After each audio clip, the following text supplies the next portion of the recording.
Unit 7, opener number 6, causes us to look a little bit closer at the quadratic formula. This formula that you see here should look really familiar because you saw it in a previous opener. It says when you have a quadratic equation in the form ax squared plus bx plus c equals 0, where a does not equal 0, that is when you may use the quadratic formula to find all real values of x that will solve the equation. So our job is to circle all of the equations where we could use the quadratic formula to solve for x. So let's take a look at the first one. The first one looks perfect. It's exactly in the form ax squared plus bx plus c equals 0. So that one I could definitely solve using the quadratic formula. Next we'll move on to part B. 6x squared plus 14 equals 0.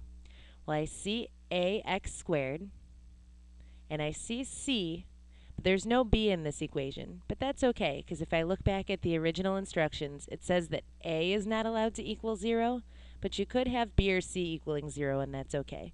So part B, yes, is also in the right form to solve using the quadratic formula. Next, we'll move on to part C. I don't see any x squared here. Well, x squared is what makes an equation quadratic in the first place. If our equation is not quadratic, then we don't want to solve it using the quadratic formula. When the x squared term is missing, if I look back at my original instructions, that's my a that's missing. A cannot equal 0, so no, we cannot use the quadratic formula to solve our linear equation that we have in part C. When I take a look at part D, I see ax squared plus bx equals c. When I look back at my original instructions, I see that my quadratic equation has to be set equal to 0 in order to use the quadratic formula. So D is really kind of a yes and no answer. We can use the quadratic formula to solve this equation because there is an x squared term, but we have to do a little bit of something to it first. We need to make sure that we get our equation equal to 0. Until our equation is set equal to 0, then we can't actually use the formula. But once it is, then we're fine.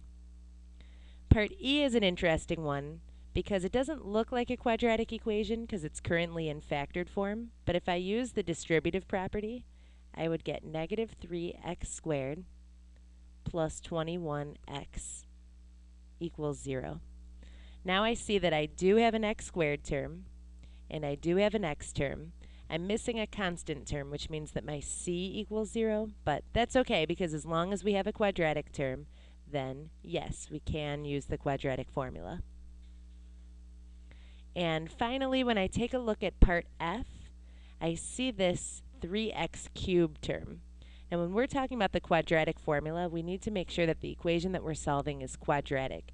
It should not have a degree that's any bigger than 2. So once I see this x cubed term, then that's a definite no. I cannot solve this equation using the quadratic formula, and that's a common mistake that people sometimes try to do. So you want to make sure that your equation is in fact quadratic if you're solving it using the quadratic formula.